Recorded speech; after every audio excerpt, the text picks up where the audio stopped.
जय हिंद दोस्तों, आपके अपने YouTube चैनल आरपी क्लासेस में आपका हार्दिक स्वागत है। इसके पिछले वाले वीडियो में हमने आपको कि बंगाल के पहले गवर्नर रॉबर्ट क्लाइव और बंगाल के पहले गवर्नर जनरल वारेन हेस्टिंग्स के बारे में बताया था। इस वीडियो में हम आपको बताएंगे जो है कि बंगाल के गवर्नर के जनरल के बाद वारेन हेस्टिंग्स के जो बाद लॉर्ड कॉर्नवालिस बने थे गवर्नर जनरल, और उसके बाद जो कि सर जॉन शोर बने थे, उनके बारे में इस वीडियो में बताएंगे आज।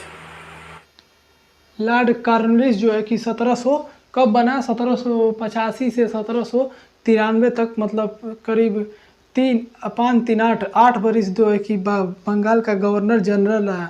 क्या रहा? बंगाल का गवर्नर जनरल रहा। ठीक है, इसने क्या किया, लॉर्ड कॉर्नवालिस ने क्या किया कि स्थायी व्यवस्था चलाया। सबसे महत्वपूर्ण इसका कार्य क्या था? स्थायी व्यवस्था। स्थायी व्यवस्था समझते हैं?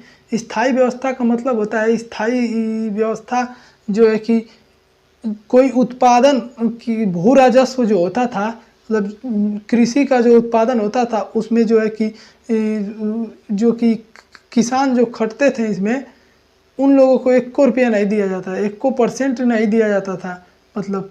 और जो कि राजा, मतलब ईस्ट इंडिया कंपनी को जो है, इसके सबसे पहले क्या यार, स्थायी बंदोबस्त पहला कार्य इसका क्या किया? स्थायी बंदोबस्त चलाया। कब चलाया? इसी ने चलाया था, इसके शासनकाल में चलाया था। कब? 1893 में चलाया। 1893 में स्थायी बंदोबस्त जो है कि भू राजस्व का 90% हिस्सा, भू राजस्व के कितना परसेंट? 90% हिस्सा कौन लिया करती थी? ईस्ट इंडिया कंपनी को देना रहता था। और 10% जो हिस्सा था किसको? 90% हिस्सा ईस्ट इंडिया कंपनी को, 10% जो कि हिस्सा है वो जमींदार को, वो जमींदार लोग। ईस्ट इंडिया कंपनी 90%, 10% जमींदार लोग ले लिया करते थे। तो किसान जो है कि बस काम करते थे, पैसा वैसा नहीं देते थे ये लोग। ठीक है, सबसे महत्वपूर्ण काम था स्थायी बंदोबस्त। स्थायी पूछेगा कि स्थायी बंदोबस्त की शुरुआत किसने की थी? तो लॉर्ड कॉर्नवालिस ने स्थायी बंदोबस्त की शुरुआत की थी। लेकिन चलाया किसने था? शुरुआत करने का मतलब उद्घाटन किया था, मतलब जैसे कि इसकी शुरुआत इनके शासन काल में हो गई, लेकिन चलाया किसने? सर जॉन शोर ने चलाया। किसने चलाया? सर जॉन शोर ने चलाया इसे। ठीक है, लॉर्ड कॉर्नवालिस के शासनकाल में सबसे महत्वपूर्ण याद रखिएगा, 1700 कब से? 88 से 88 नहीं यार, 88 नहीं, 89 से 92 तक एक युद्ध चला, जिसे हम क्या कहते हैं? तृतीय आंग्ला मैसूर युद्ध। तृतीय आंग्ला मैसूर किसके शासनकाल में? तो लॉर्ड कॉर्नवालिस के शासनकाल में चला था। तृतीय आंग्ला मैसूर युद्ध, तृतीय आंग्ला मैसूर युद्ध, तृतीय आंग्ला और मैसूरों के बीच, तृतीय आंग्ला मैसूर युद्ध। कब से कब तक? 1789 से 1792 तक। किसके शासनकाल में? लॉर्ड कॉर्नवालिस के शासन में। किसके बीच? तो ईस्ट इंडिया कंपनी के सेनाओं के बीच व टीपू सुल्तान के बीच। टीपू सुल्तान जो हैदराबाद की ओर शासन कर रहे थे, सो मैसूर पर। टीपू सुल्तान के बीच ईस्ट इंडिया कंपनी, और इसका मतलब east India company east India company समझ गए होंगे, और टीपू सुल्तान के बीच तृतीय आंग्ला मैसूर युद्ध हुआ। अब इसे जो है कि 1792 में क्या किया गया? किस कारण ये हुआ? तृतीय आंग्ला तो मैसूर तो हुआ था, लेकिन किस कारण? दोहरी अंग्रेजों की जो ईस्ट इंडिया कंपनी ने दोहरी नीति अपनाई थी, किस कारण हुआ था? तो दोहरी नीति के कारण। यहाँ दोहरी नीति लिख लीजिएगा, दोहरी नीति अपनाई थी, इस कारण जो है तृतीय आंग्ला मैसूर युद्ध हुआ। तृतीय एंग्लो मैसूर युद्ध में जो कि एक कर्नाटक का जिला है मांड्या, कर्नाटक के मैसूर के थोड़ा इधर है, ऊपर है, मैसूर के ऊपर की तरफ है मांड्या। मैप्स में आप देख सकते हैं, अपने मैप्स में देख सकते हैं मांड्या।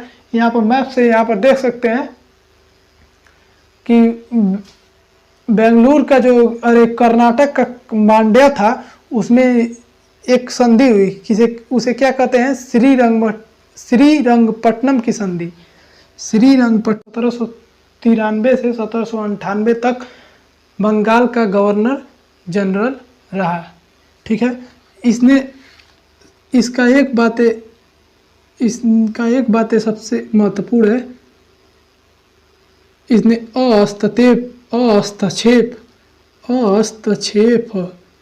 हस्तक्षेप नीति अपनाई थी। कौन सी नीति? हस्तक्षेप नीति। और द्वैध शासन प्रणाली को किसने चलाया था? तो इसी ने, सर जॉन शोर ने चलाया था। द्वैध शासन प्रणाली को चलाया था, मतलब आगे बढ़ाया था किसने? द्वैध शासन प्रणाली को आगे बढ़ाया था किसने? द्वैध शासन प्रणाली ने स्थायी व्यवस्था को, कौन सी व्यवस्था? स्थायी व्यवस्था। स्थायी व्यवस्था को किसने आगे बढ़ाया था? स्थायी व्यवस्था को जो है सर जॉन शोर ने आगे चलाया था, मतलब स्थायी व्यवस्था को। और हस्तक्षेप नीति अपनाई थी इसी ने। इसके शासनकाल में चौथा एंग्लो मैसूर युद्ध हुआ। चौथा एंग्लो मैसूर युद्ध इसके बाद से हुआ, मतलब इसी के मान लीजिए शासनकाल में चौथा एंग्लो मैसूर युद्ध।